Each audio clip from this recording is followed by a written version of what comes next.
Fala aí, galerinha, tudo tranquilo? Aqui quem fala é o professor Wellington Dutra, professor de Física da Secretaria de Estado de Educação do Rio de Janeiro. Na aula de hoje vamos começar falando um pouco sobre o trabalho. Na linguagem cotidiana, a palavra trabalho tem muitos significados, pode estar relacionada com seu emprego, ou com o exercício que a professora passou para casa, ou até mesmo com confecção, elaboração ou composição de uma obra. Entretanto, na física, a palavra trabalho tem um significado bastante específico. Relacionamos trabalho com a grandeza que está relacionada quando uma força desloca um corpo por certa distância. Podemos interpretar o trabalho de uma forma como a quantidade de energia transferida ou transformada por meio dessa força. Ao considerarmos uma pessoa puxando um caixote com uma corda, parte da energia utilizada pela pessoa por essa tarefa vai ser transferida para o bloco. Dizemos que essa força realizou um trabalho sobre esse bloco. Por definição, o trabalho é representado pela letra grega tau. É uma grandeza física escalar calculada multiplicando o módulo dessa força pelo deslocamento sofrido. Pelo sistema internacional, a unidade de trabalho corresponde a Newton vezes metro. Essa unidade recebe o nome de Joule, em homenagem ao físico inglês Joule. Podemos calcular o trabalho das forças específicas e a força-peso é uma delas. A força-peso também é conhecida como força gravitacional. Não depende da trajetória específica seguida pelo corpo, mas sim do desnível medido na vertical entre o ponto de partida e o ponto de chegada. Em síntese, quanto maior a altura que você levanta o objeto, maior será o trabalho realizado pela força-peso. Esse trabalho depende da massa e da aceleração da gravidade local e da altura. O trabalho é uma constante da energia chamada energia potencial gravitacional. Existem outras formas de conversão de energia, como, por exemplo, vindo do trabalho da força elástica. Quando você estica ou comprime uma mola, você exerce sobre essa mola uma força elástica. Quanto maior a deformação da mola, isso é, quanto mais você estica ou mais você comprime, maior será a quantidade de energia que vai ser armazenada nesse sistema. Uma energia pode ser dissipada numa bolinha colocada na frente dessa mola, fazendo com que ela ganhe velocidade em uma chamada energia de movimento. A energia da mola é chamada de energia potencial elástica e a do movimento, que depende da velocidade, é a energia cinética. Em um sistema livre de forças externas, essa conversão de energia se mantém constante. Chamaremos isso de conservação de energia ou sistema fechado, ou também chamado de sistema conservativo. A energia está presente no equilíbrio, no desequilíbrio dos átomos, nas trocas celulares, no metabolismo dos seres vivos, no funcionamento de um carro, na explosão de uma bomba atômica, no equilíbrio do sistema solar, no deslocamento dos astros e na expansão acelerada do universo.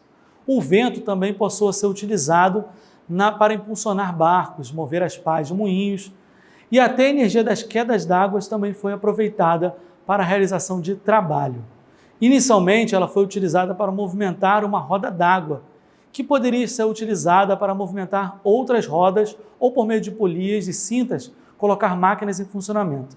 Mais tarde, esse aparato serviu para acionar geradores elétricos.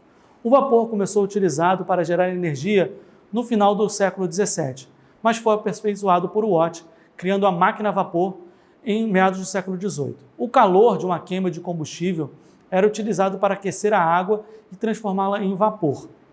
Ao se expandir, o vapor podia movimentar máquinas, rodas ou acionar geradores elétricos, produzindo energia elétrica. As primeiras máquinas a vapor se utilizavam de madeira como combustível, mas o carvão, como maior potencial calorífico, o substituiu e, posteriormente, em meados do século XX, o óleo e o carvão mineral assumiram esse papel. A partir da década de 1960, a energia nuclear começou a ser utilizada para a obtenção do vapor que aciona os geradores elétricos. Nesse caso, a água é aquecida devido a um processo denominado fissão nuclear, que ocorre quando os átomos de elementos pesados, geralmente urânio, são desintegrados e liberam energia. No final do século XIX e início do século XX, o consumo de energia cresceu rapidamente, dobrando a cada década, motivado pela industrialização e pelo avanço nos meios de transporte e pela redução de custos de produção. Vamos agora fazer um breve resumo das vantagens e desvantagens de cada uma das usinas por meio de produção de energia elétrica. Uma usina hidrelétrica possui um rendimento elevado em torno de 95%, ou seja, 95% da energia potencial da água vai ser transformada em energia elétrica, Portanto, a energia elétrica produzida por uma hidrelétrica é economicamente viável. Além disso, a água é uma fonte de energia inesgotável. A hidrelétrica pode produzir energia sem interrupções, pois se utiliza da água como matéria-prima. Esse tipo de usina não é dependente dos fatores climáticos, como incidência de ventos ou raios solares. As barragens mantêm a água acumulada e pronta para a ocorrência das transformações de energia necessárias na produção desse tipo de energia elétrica. A construção de uma usina hidrelétrica exige uma vasta área livre e um terreno propício à construção de represa, além dos recursos hídricos em abundância. O relevo deve ser apropriado, ou seja, não é possível construir uma usina hidrelétrica em um rio ou planície. Uma grande de água precisa ser inundada e a população ribeirinha deve ser realocada para outras áreas. A fauna e a flora também são afetadas. Estudos indicam que as emissões de metano das hidrelétricas podem ser comparáveis às emissões de CO2 das termoelétricas. Uma usina termoelétrica, assim como a hidrelétrica, é economicamente viável, ou seja, o custo da energia produzida é baixo. A energia da termoelétrica também pode produzir energia elétrica o tempo todo, desde que haja, claro, combustível disponível para o aquecimento. Possui um bom rendimento, em torno de 50%. Esse rendimento é baixo se comparado aos 90% da hidrelétrica, porém é satisfatório. Além disso, ela não necessariamente precisa de condições especiais, relevo, clima, e pode ser construída bastando isso um terreno plano e uma pequena extensão e, claro, disponibilidade de recursos fósseis. A queima do combustível utilizado no aquecimento da água produz gás carbônico, que é poluente. A emissão do gás carbônico na atmosfera contribui para o aumento do efeito estufa e do aquecimento global. A água fria utilizada no resfriamento do sistema das termoelétricas produz num rio, lago ou braço de mar nas proximidades da usina. Essa fonte volta com água bem mais quente do que foi retirado. Isso altera os ecossistemas locais, desoxigenando a água e causando danos ao meio ambiente. Com relação às usinas nucleares, suas vantagens são semelhantes ao de uma termoelétrica, ou seja, possui bom rendimento e pode funcionar o tempo todo e não necessariamente em nenhuma condição geográfica, especialmente para a construção. Além disso, uma usina nuclear não emite gás carbônico, portanto, não é poluente. Porém, esse tipo de usina utiliza de combustíveis nucleares para a produção de energia térmica. O vazamento do combustível nuclear pode causar contaminação nos seres humanos, nos animais e no solo do ambiente. Outro tipo de usina que utilizam de energia renovável é as usinas eólicas. As usinas eólicas elas se utilizam dos ventos, mas, claro, necessitam de locais que possuem bastante rajadas de vento para que movimente as grandes turbinas e aí sim esse movimento ser transformado em energia elétrica. Esses fatores climáticos são importantes e não são encontrados em qualquer lugar.